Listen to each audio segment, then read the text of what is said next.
In my previous life, the whispers of my heart were audible to my entire family. The false heiress sowed discord daily, leading to my grievances being heard by all without exception. The family's disdain for me culminated in my expulsion from home and ultimately, my tragic demise. Once more, I find myself in this realm. I begin to fervently articulate my thoughts within my mind. Sister often laments that grandmother's preference for male heirs has been unkind to her, yet I perceive grandmother to be quite amiable. Mother is so beautiful, why does sister call her a worn-out hag? Father is exceedingly courteous, far from the uncultured brute sister describes. It turns out brother is unwell, yet sister refers to him as a repulsive, slothful shootin'.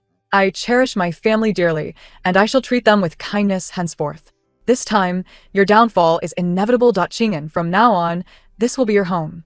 Mother has neglected you for so many years, but I shall make it up to you from now on. Zhou Yu, the daughter-in-law of the Tsin family, tenderly wrapped her arm around my shoulders and guided me through the grand entrance of the Tsin residence.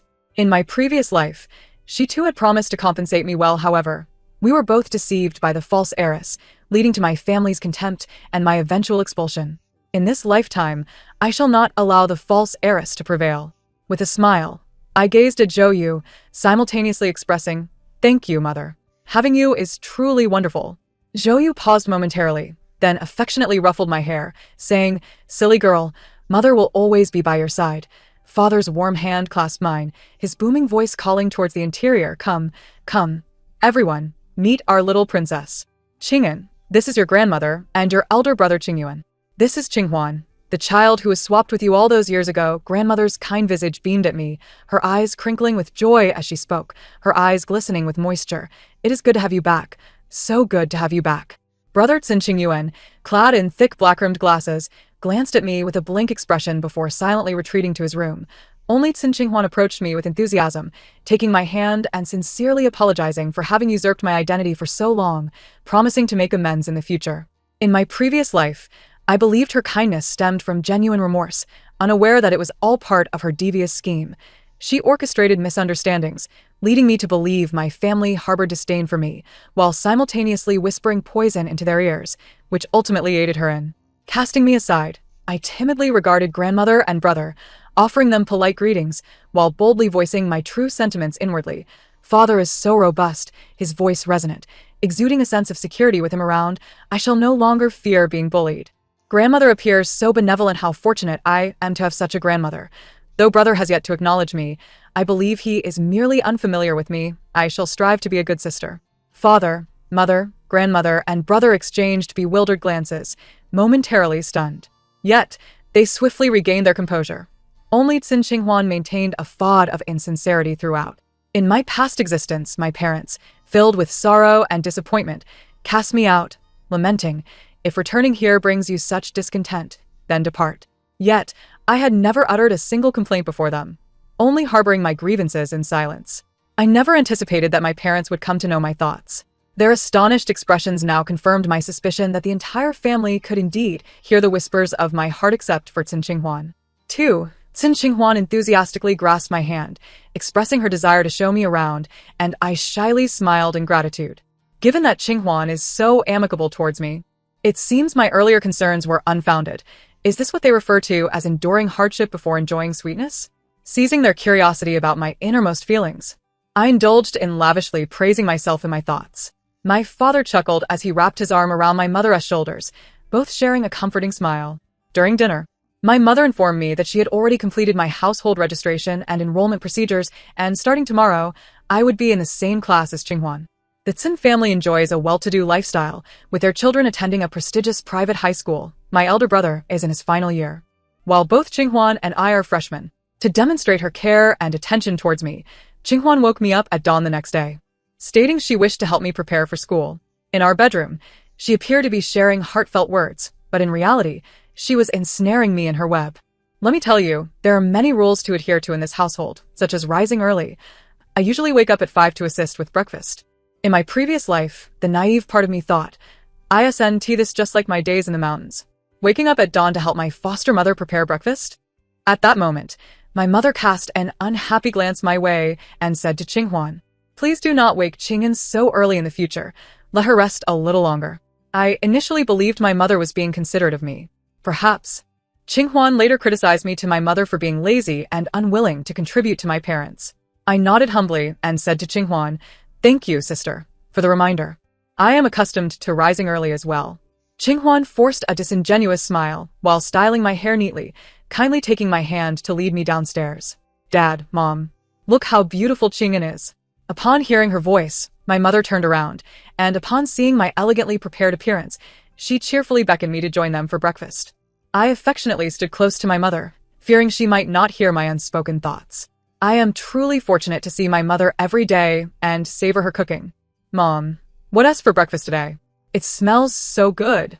Qinghuan pulled out a chair and sat down, praising my mother's culinary skills, though we both knew the meal was prepared by the servants.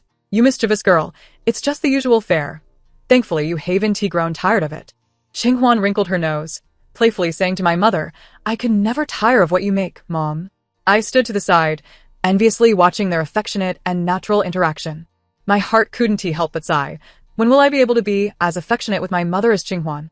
Hearing my silent longing, my mother turned to me with a look of concern, saying, "Silly child, come have breakfast. I'll take you both to school later." "Yay!" Qinghuan clapped her hands joyfully, casting a triumphant glance at me. I too smiled genuinely. 3. My classmates were quite curious about the relationship between Qinghuan and me during the break. She and her friends enthusiastically gathered around me. "Your skin is so rough. Have you never done skincare? Look at her hair. It's all split ends." "Qinghuan, how can you take your sister out when she looks like this?" Her friends surrounded me, making unkind comments. I raised a perfunctory smile, refraining from directly retorting their malice. I mimicked the melodramatic characters from TV shows, saying tearfully, "It's because I was sold to the mountains as a child. I had to help my foster parents with farm work and household chores as soon as I learned to walk, and I was mistreated. Surviving is a blessing. I know that you sisters look down on me, but my plight is not of my own making." As soon as I finished speaking, my gentle eyes lowered, and I lifted my gaze to Qinghuan, who uncomfortably averted her eyes from mine. The surrounding classmates, eavesdropping on the gossip, cast sympathetic glances my way, and I achieved my objective. I pretended to cry, pushing past Qinghuan and dashing out of the classroom with my head bowed. If I stayed any longer, I wouldn't be able to suppress my smile. Hiding in the restroom, I took a few deep breaths, and when the class bell rang, I leaned over the sink to wash my face. I walked into the classroom with my head slightly bowed under the gaze of my peers. Until the end of school, neither Qinghuan nor her friends troubled me again, likely fearing others would accuse them of bullying a weaker student, as protecting the vulnerable is a common sentiment among most decent people. At dismissal, Qinghuan reluctantly approached me. "Qing'an, my friends are just blunt. They didn't mean to offend you, so don't take it to heart." I smiled understandingly and replied, "Sister, I understand. I didn't take it to heart. I was merely explaining to them." Qinghuan forced a smile and said, "That's good." My mother was already waiting at the school gate, and upon seeing us emerge, she joyfully waved. Qinghuan enthusiastically responded, releasing my hand to run towards my mother. I followed suit, wearing a bright smile. "Mom, my mother teased us. You're both so old, yet act like elementary school children." Qinghuan, in a playful tone, said, "In front of Mom, I wish to forever be a child." I nodded earnestly in agreement. In the car, I curiously inquired, "Why isn't my brother coming home with us?" My mother furrowed her brow and replied, "Your brother is rather reclusive and prefers not to be with us, so he usually takes the bus alone." I nodded in understanding. In my previous life, due to my brother's introverted nature and Qinghuan's instigation, my relationship with him had become quite estranged. Noticing that school finished early today, my mother suggested we go shopping and get some beauty treatments together. I gazed at her in astonishment, thinking to myself, "Today, a friend of my sister mentioned my poor skin and hair. How fortunate that mother is taking me for beauty treatments now." My mother frowned slightly, glancing at Qinghuan through the rear-view mirror. At the beauty salon, she specifically instructed the beauticians to give me a comprehensive treatment from head to toe. Upon hearing my mother's arrangements, Qinghuan forced a strained smile, and it will look stunning after the treatment. I beamed with pride, saying, "Perhaps it's because I resemble my mother." Qinghuan froze in place, as if struck by lightning. My mother affectionately took my hand as we entered, and Qinghuan, regaining her composure, followed closely behind. While I was undergoing the beauty treatment, my father called to inform us he wouldn't be home for dinner, prompting my mother to suggest we dine out instead. As we prepared to head home, I shyly tugged at my mother's sleeve and boldly said, "Mom, I'd like to bring some snacks back for my brother." My mother looked surprised, and Qinghwan regarded me with playful curiosity. "What do you want to buy for your brother? He has been on a diet lately. He probably want to eat your snacks." After pondering for a moment, recalling my previous life with Xin Yuan, I blurted out, "How about some buckwheat noodles and pickled vegetables? I can cook them for my brother. They're guaranteed to be both low-fat and delicious." While my mother was selecting ingredients, Qinghwan walked beside me and whispered, "I didn't expect you to be so adept at winning people over on your first arrival." I widened my innocent eyes and tilted my head, saying, "Sister, what are you talking about? I don't understand." Qinghwan stared at me coldly. "Don't think I can't see through your tricks. You may fool them, but you can't fool me. Sister, I truly didn't. I just thought my brother might be too tired from studying and would get hungry. So, I wanted to make him something to eat." Qinghwan huffed and turned her head away, no longer looking at me. Just as my mother approached, I lamented silently. I genuinely wish to be kind to my brother. Why does my sister think I'm trying to win people over? My mother paused her steps, cleared her throat, and Qinghwan quickly turned her head, her forced smile returning to her face. "Let us hurry back, Qing'an. We need to prepare a late-night snack for your brother, and you can teach me how to make low-fat meals. I'm not very knowledgeable about it. I learned everything online."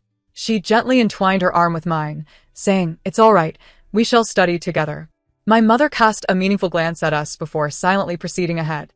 As soon as the door swung open, Qinghwan excitedly called out from within, "Brother, Qing'an said she wants to make you a late-night snack." After a prolonged silence from my brother, Qinghwan tugged at my arm and rushed upstairs, abruptly flinging open Xin Yuan's door. He appeared startled, swiftly removing his headphones and bellowing at us, "Do you have any manners?" Qinghwan timidly shrank her neck, pushing me forward as she explained, "Brother, it was Qing'an who said she wanted to make you a late-night snack. She came to find you because you didn't respond." "I won't eat. I'm on a diet." Qinghwan lifted her chin, casting me a knowing look and mouthing, "See?" Summoning my courage, I addressed Xin Yuan, "Brother, I understand you're on a diet, but I've learned to prepare low-calorie meals. You could give it a try, and if you find it palatable, I can make it for you in the future." Xin Yuan scanned us both, his gaze settling on me as he growled, "I said I won't eat." I lowered my head, fixating on my fidgeting fingers. Feeling somewhat wronged as I thought, I've watched my brother struggle with hunger while dieting these past few days. A nutrition blogger mentioned that one can feel full while losing weight. After all, I am all too familiar with the discomfort of an empty stomach. Xin Yuan's expression softened. After all, who could resist someone genuinely caring for them? His heart was swayed by my earnestness, and as Qinghwan triumphantly pulled me away, Xin Yuan's voice resonated. "Then go ahead and make it, but don't prepare too much. If it's unappetizing, I want to eat it." I beamed with a radiant smile. "Okay, I shall start right away."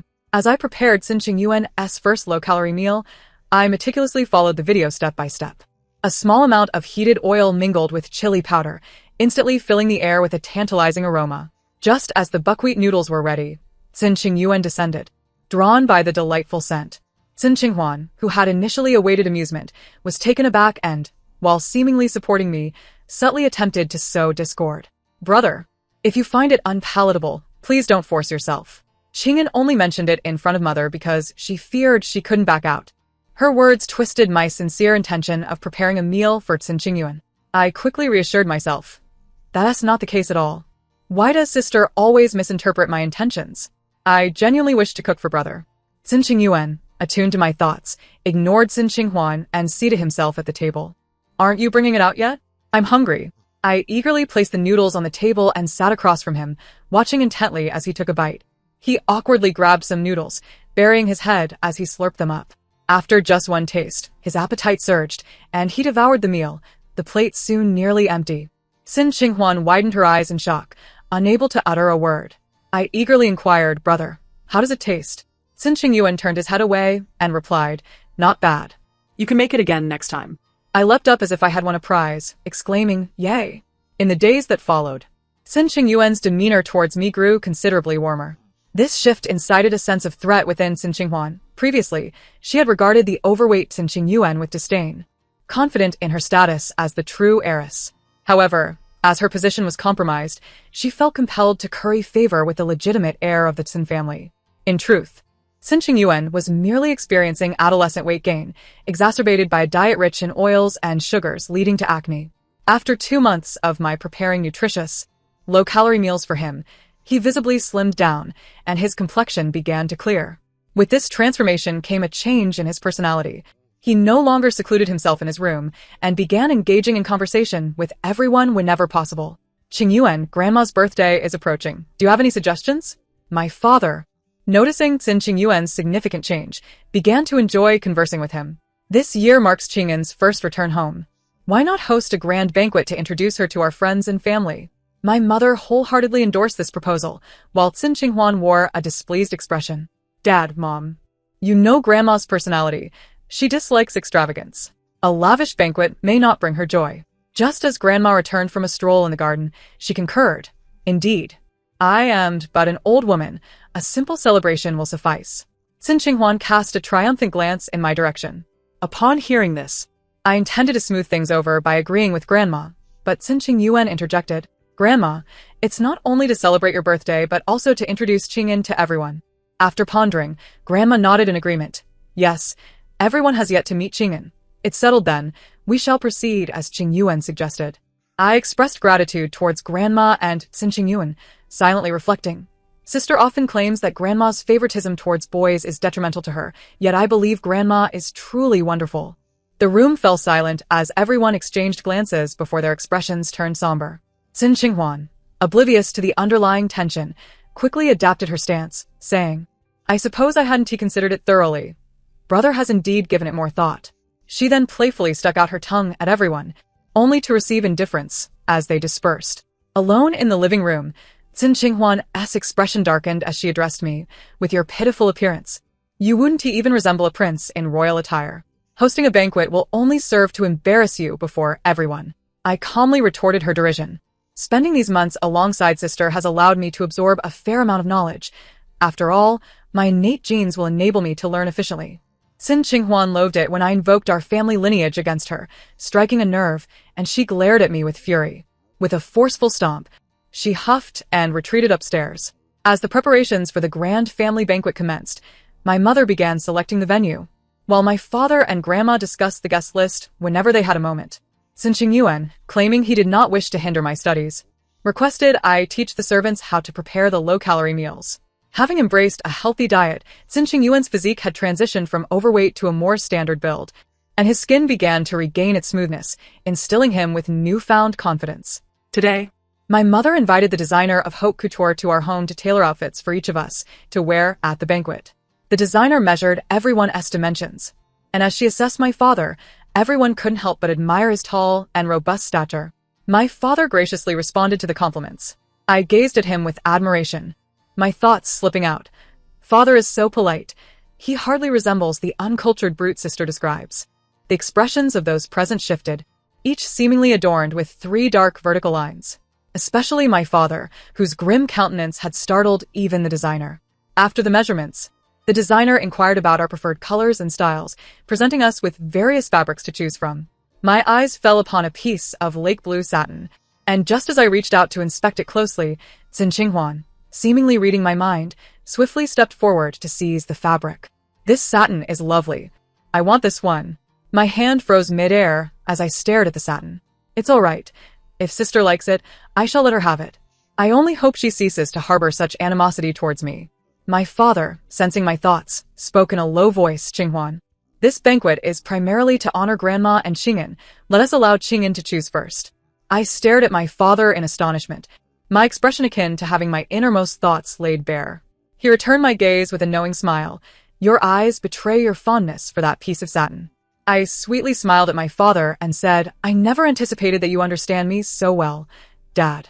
I truly adore that piece of satin. However, my sister also likes it, and I can certainly let her have it. Upon seeing the satin I willingly relinquished, Qin Qingyuan's expression soured immediately.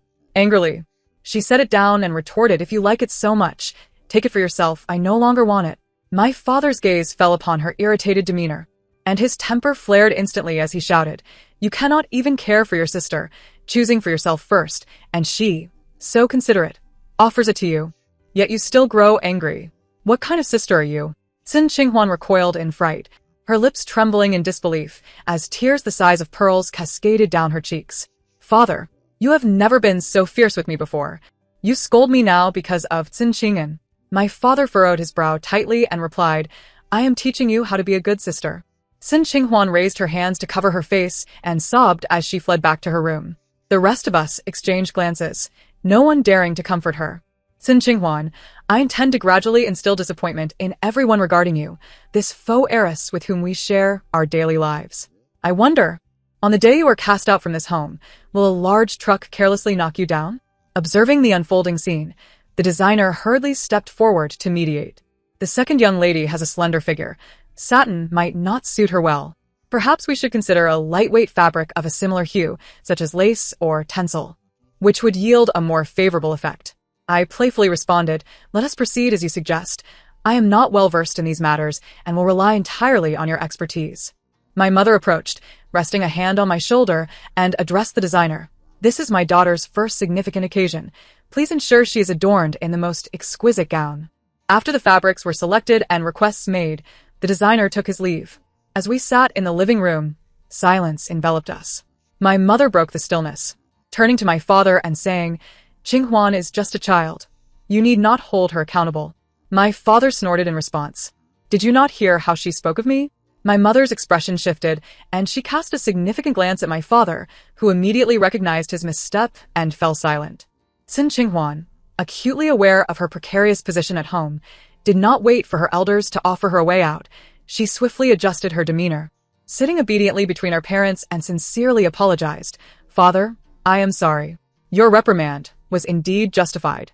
I have been spoiled by you both since childhood, and since my sister has finally returned to our family, I ought to be more accommodating. Though her words seemed apologetic, they were laced with a hint of manipulation, designed to rekindle our parents' affection for her. I understood that my heartfelt sentiments alone could not easily shake Sin Qinghuan's standing in our parents' eyes. Yet time is on my side. There will inevitably come a day when she cannot resist making mistakes. As time slipped away amid everyone's busyness, the day of grandmother's birthday banquet arrived. The family dressed in finery, arriving early at the banquet hall to await guests. I admired the costly gown I wore, perfectly tailored and playfully designed, truly accentuating my virtues. Sin Qinghuan cast a jealous gaze at my ensemble, as if her glare could burn a hole through it. My mother looked at us both with satisfaction, nodding in appreciation. Indeed, my precious daughters are both stunning. Sin Qinghuan, with an air of feigned innocence, flattered my mother. That is only because you are so beautiful, Mom. I smiled at Sin Qinghuan as she praised our mother with a straight face, my mind racing with confusion. Indeed, Mother is so lovely. So, why did my sister previously complain that Mother was a haggard woman? Now she smiles and declares Mother beautiful, which statement is genuine, and which is false.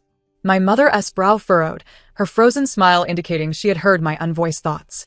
As the banquet hour approached and guests began to arrive, my mother joyfully led me around to greet friends and family. Sin Qinghuan, undeterred, maintained a rigid smile beside her, unaware of the circumstances.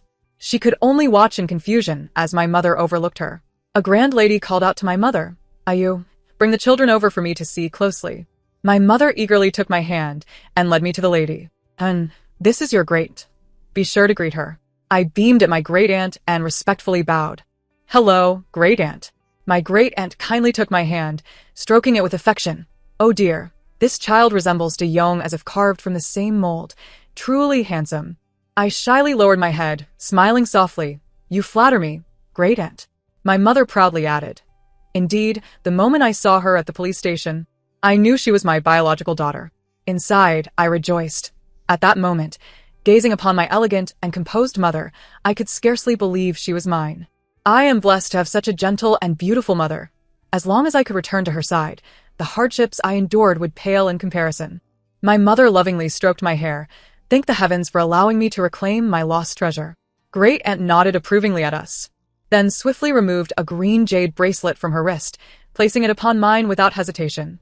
I looked up in astonishment, meeting my great-aunt's kind gaze. Great-aunt, this is far too precious. I cannot accept it. She chuckled warmly. Silly child, I know you have endured much hardship. I have heard all about your story. This bracelet is but a small token of my affection. You need not feel anxious. My eyes grew misty, and my nose tingled as I inhaled deeply. Thank you, great-aunt. My mother chimed in, grateful. Great-aunt, you truly spoil the children. Great Aunt noticed Sin Qinghuan's envious expression and gently reassured her, "Qinghuan, I have always held affection for you. I am merely indulging your sister a bit more today. You shan't feel jealous, will you?" Sin Qinghuan forced a strained smile. "Of course not, Great Aunt. I am already very grateful that my parents continue to keep me in this home." With that, she nearly shed tears, prompting Great Aunt to pat her hand. "Silly child. Do not speak such nonsense. Remain here peacefully. No one will cast you out." I seized the moment to approach her, affectionately linking my arm with hers. "Sister, if you wish, we can take turns wearing it." Sin Qinghuan awkwardly withdrew her arm from mine, replying coldly, "No need. I have plenty of such jewelry. You should cherish what Great Aunt has given you."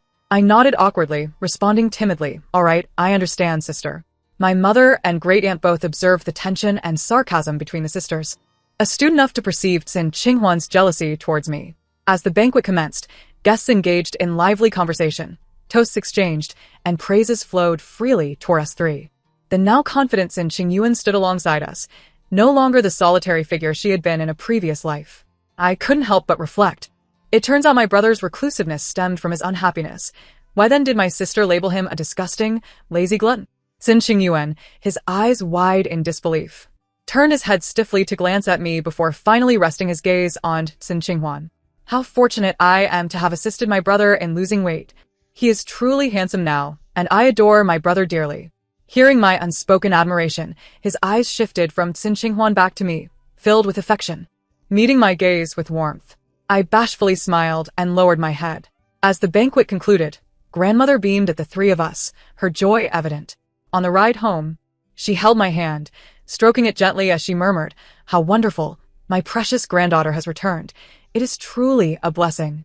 Sin Qingguan, seated on the other side of grandmother, turned her head away, silently gazing out the window. However, the tightly clenched hands resting on her lap betrayed her true feelings. The identity of the biological daughter of the Qin family has been publicly revealed at the banquet, leading to a pronounced and stark division in treatment at school. Those classmates who once looked down upon me are now attempting to ingratiate themselves, while Qin Qinghua's circle of friends is determined to defend her, displaying even more hostility towards me. Cold remarks and social isolation have become commonplace, and on occasions when we cross paths, they deliberately collide with me. Among them, the tall and imposing Zhou Sini holds the utmost disdain for me, resenting my rise and scornful of my frail physique. One such collision sent me crashing to the ground. After brushing off the dust and nursing the painful soreness in my shoulder and hip, I rose indifferently, choosing to ignore her deliberate provocation as I walked away. My gaze met Qin Qinghua's arrogant and domineering expression. Now that school has ended, Qin Qinghua no longer walks home with me. I carry my backpack alone along a secluded path.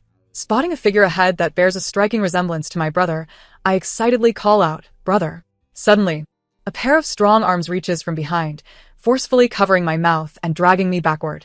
I struggle, unable to produce a sound, my heart incessantly pleading, "Brother, save me."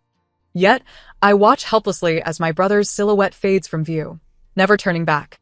With my mouth and nose tightly sealed, I gradually feel the strain of breathlessness, my eyelids growing heavier. In a final attempt to cling to consciousness, I clawed desperately at the arm restraining me, feeling its smooth texture as I exert every ounce of strength to leave deep imprints with my nails. The assailant remains unfazed, relentlessly pulling me towards a vehicle, a familiar scent wafting into my nostrils before I succumb to unconsciousness. The rhythmic sound of dripping water pulls me back to reality, the musty odor invading my senses. My eyes flutter open, slowly scanning the dimly lit surroundings. "Ah, you woke up so soon?" I struggled to raise my eyelids, finding Qin Qinghua smirking at me with a condescending gaze. I scoff, "Have you finally succumbed to the urge to take action against me?" Qin Qinghua leaps off a rickety table and strides towards me. "Qin Qing'an, do you think you are formidable? Your academic performance surpasses mine, and you receive more affection at home. What gives you the right? I find it revolting to even utter your name. How dare it be so similar to mine?" She grips my chin tightly, forcing me to meet her gaze. I smirk, returning her disdainful stare. "What gives me the right? Surely you have some awareness of that." Qin Qinghua's temper flares, and she slaps me with considerable force, causing my face to flush and the metallic taste of blood to fill my mouth. "How are you still alive after that incident in the mountains? You dare to return and challenge me. Today, you've fallen into my hands. Consider it your misfortune. Henceforth, the Qin family shall have only one daughter. Xin Qinghua rises, wiping her hands with a tissue, and calls out to the door, "Come in." To my astonishment, Zhou Sini enters, accompanied by a slender young man who bears a striking resemblance to her, presumably her brother. Without a hint of courtesy, Xin Qinghua commands Zhou Sini, "Pin her against the wall." Zhou Sini obediently steps forward, pressing me against the wall, causing my head to strike it heavily, leaving me momentarily dazed. Her brother picks up a bucket of strong adhesive from the floor and begins to apply it to me from the bottom up. The sticky sensation crawls up my shoulders as I struggle, but the adhesive dries swiftly, and with Zhou Sini's grip, I find myself utterly immobilized. Soon, I am affixed to the wall like a crucifix, unable to move below my neck. Xin Qinghua approaches, with a chilling demeanor, taking the brush from Zhou Sini's brother and dipping it into the adhesive. With a triumphant smile, she begins to affix my hair, strand by strand, to the wall. "Xin Qing'an, aren't you fond of dressing up? So keen on beauty treatments, why not try this adhesive treatment?" She forcefully hands the brush to Zhou Sini. "What do you think? Is my masterpiece pleasing?" Zhou Sini nods eagerly. "Absolutely. Qinghua's taste is always impeccable." Xin Qinghua grips her hand, leading her to dip into the adhesive bucket once more. Raising the brush, a cruel glint flickers in her eyes. "I'll leave the final touch to you. Remember to apply it thoroughly. Not a single breath of air should escape." Zhou Sini trembles as she nods, and Xin Qinghua lifts her gaze to me. "It's time to bid farewell, my dear sister." With that, she turns and strides out, waving a dismissive hand. "Zhou Sini, remember, you have something of mine. Clean up this mess, and we shall be even." Zhou Sini shrinks back, replying timidly, "Don't worry, as long as you keep your word." Xin Qinghua huffs disdainfully and departs. I fix my gaze on the Zhou siblings, perceiving the hesitance and panic in Zhou Sini's eyes. After all, how could a high school student commit murder without fear? "Zhou Sini, your leverage is tied to your brother, is it not?" Zhou Sini is taken aback, surprised that I am aware. "It's evident you care deeply for your brother. You would even kill for him, but can you truly trust Xin Qinghua to keep your secret? Today, she coerces you into killing me. Tomorrow, if she finds someone else she despises, she will still come to you for the same." Zhou Sini's brow furrows at this, her steps halting. "She wouldn't do that. She promised this would be the only time. Ha ha ha, she threatens you with your brother's secret to compel you to kill me. And then she will use your act of murder to blackmail you in the future." This aligns perfectly with Xin Qinghua's character. Zhou Sini's expression shifts to one of realization, her eyes widening in horror as her mouth hangs open. After a moment, she glances at her brother, tears streaming down her face. "But I can't abandon my brother." Xin Qinghua demands that I send her photos after it's done. I smile cunningly. "Let us collaborate. We can provide her with a satisfactory photograph, allowing you to save your brother without taking my life." Zhou Sini shows signs of wavering. "How do we collaborate? Isn't she asking you to seal my mouth and nose with the adhesive, ensuring I suffocate?" Zhou Sini nods. "Xin Qinghua, whether in this life or the previous, you have remained cold-hearted and unfeeling. I never intended to contend with you. Yet, you have sought nothing short of my life. Thus, do not blame me for leaving you without an escape. You apply the adhesive to my face, leaving my nose free to breathe, and I will cooperate for the photograph. You need not release me. Simply provide a discreet signal to my family to help them find me." Zhou Sini shakes her head. "No, if I signal them, Xin Qinghua will surely know it was me." I glance at my backpack and instruct her, "Open my backpack, take out my phone, unlock it, and activate the location feature. I trust my brother, the tech-savvy one, will find me." Her brother cautiously exits the room, ensuring that Xin Qinghua has truly left before tugging at Zhou Sini's sleeve. "Sister, I don't want you to kill. I would rather go to prison." Zhou Sini protests. "No, I can't let you go to prison. You are the only male in our family. I will protect you." Internally, I roll my eyes, realizing that the sibling bond one believed was strong is built upon a foundation of gender bias. I suppress the urge to berate them and patiently reassure the Zhou siblings. "You know I am the legitimate daughter of the Xin family. They have celebrated my return with a lavish banquet, illustrating the weight they place upon me. No matter what your brother has done, once I am safe, I will definitely ask my parents to hire a lawyer for you, alright? In this rule of law society, do you think that if Xin Qinghua remains silent, no one will know? The police are quite capable now. Uncovering the truth is not a difficult task. It would be better to address this issue openly and honestly. So you won't have to endure any future coercion." The siblings exchanged glances, and the brother nodded first, speaking up, "Sister, I believe what this older sister says makes sense. Familial bonds carry weight." Zhou Sini steeled her resolve, following my advice, activating the location feature on her phone before shoving it back into her backpack. She then raised a brush and gently applied a layer of strong adhesive to my lips. Worried that applying too much glue might obstruct my nostrils, after taking a photograph, she carefully wiped away some excess, confirming that I was still able to breathe normally. The siblings exchanged a quick word before hastily departing. Silence enveloped the surroundings. While I had been negotiating with them, I had carefully observed the outside world, deducing that we were likely near an abandoned warehouse close to the school. After all, a few students, not wanting to attract attention, could only covertly carry me away. And without a means of transport, they couldn't venture far. The tranquil passage of time felt exceptionally slow as I silently chanted in my mind, "Father, mother, brother, please come to rescue me." "Wah, mother, I am so scared. Where are you?" I perked my ears to listen for any sounds from outside, and since Zhou Sini and her brother had left, I could only hear the distant hum of passing cars. "Qingyuan, did you see in and around here?" When I was leaving school, I vaguely heard Anan call my name, but when I turned around, I saw no one. I thought I had misheard. But now Anan's phone location shows here, which confirms that she indeed called for me at that moment. I listened to my father and brother's conversation, excitement making my body squirm. Unfortunately, my mouth was sealed, rendering me unable to cry for help. Thankfully, they could hear my silent pleas. "Father, brother, honey." I heard Anan's voice.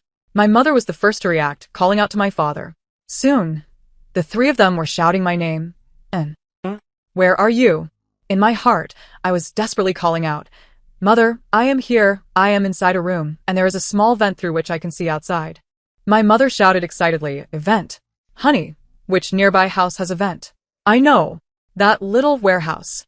My brother quickly pinpointed my location based on my clues, and hurried footsteps approached. "Don't be afraid. Your brother is coming."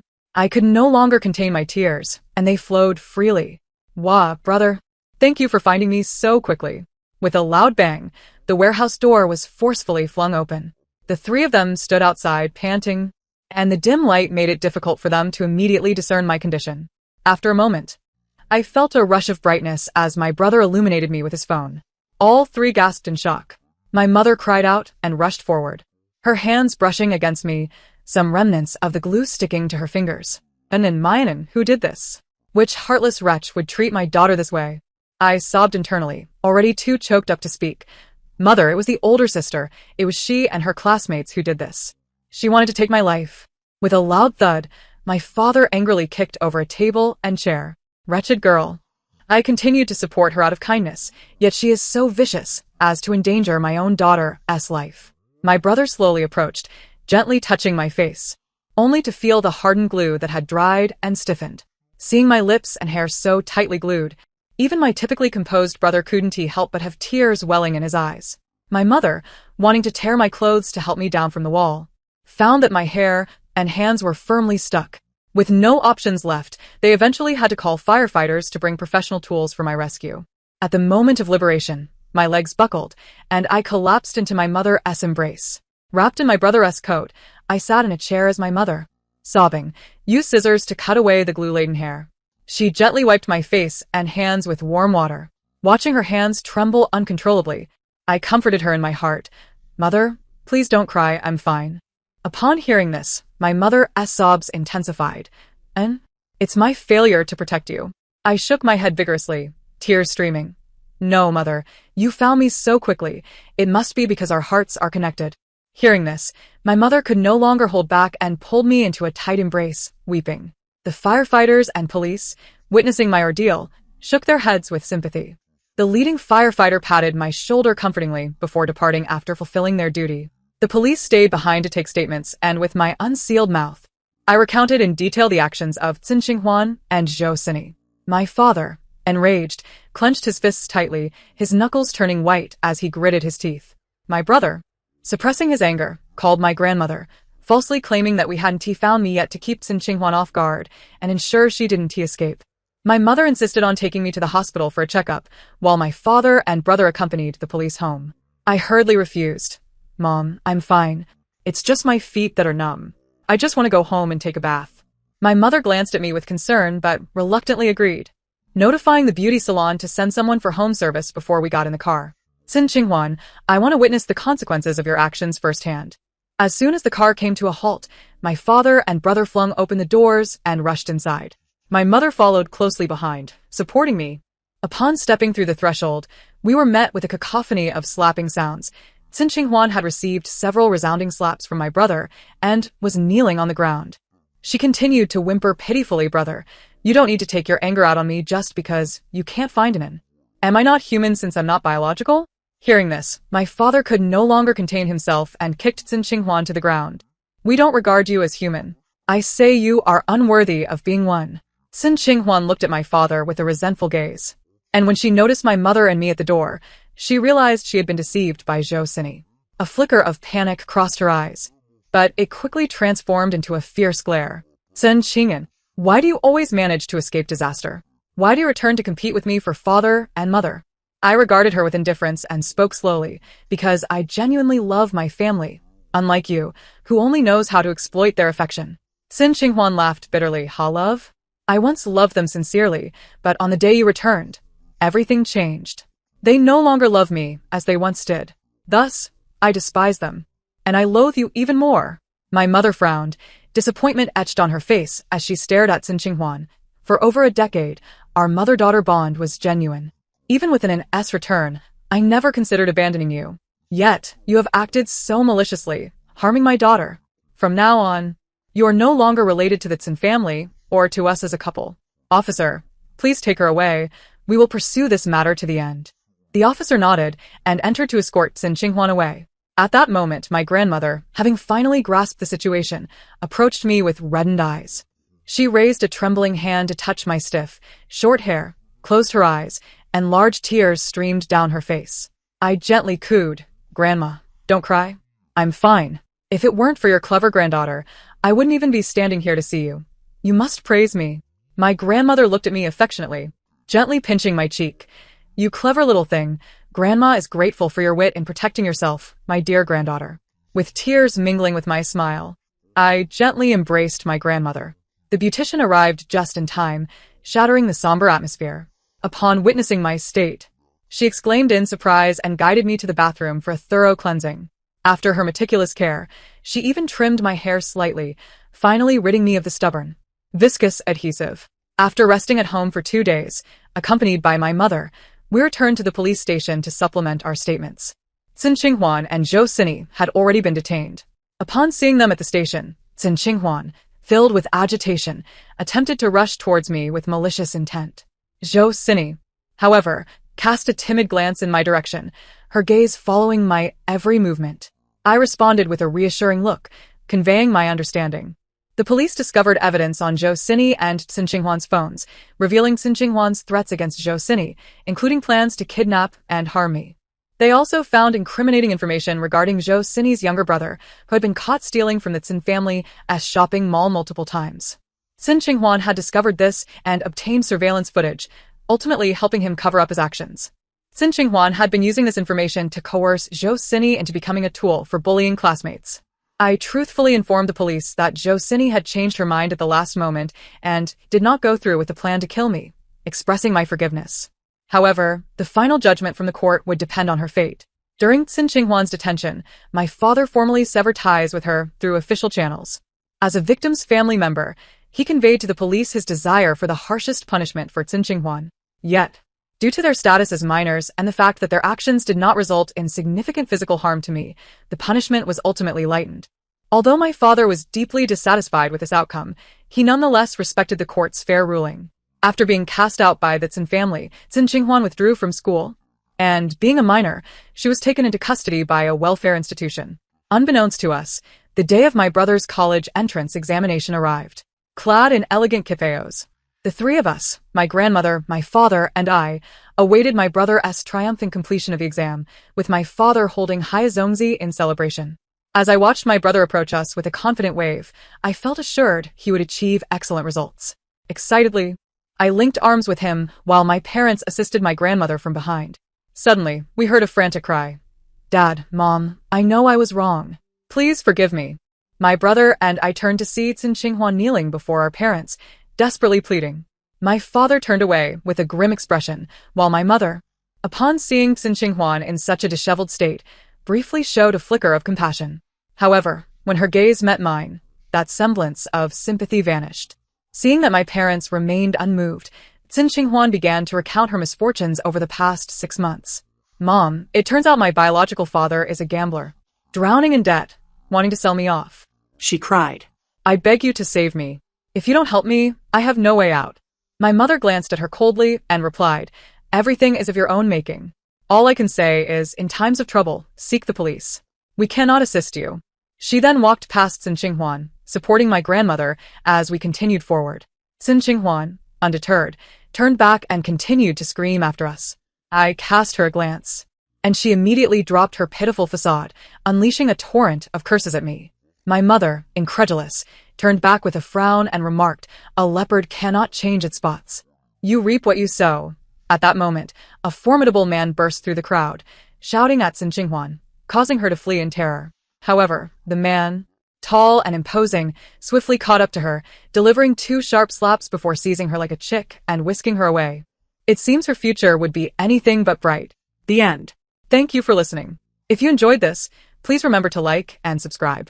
Until we meet again in the next story.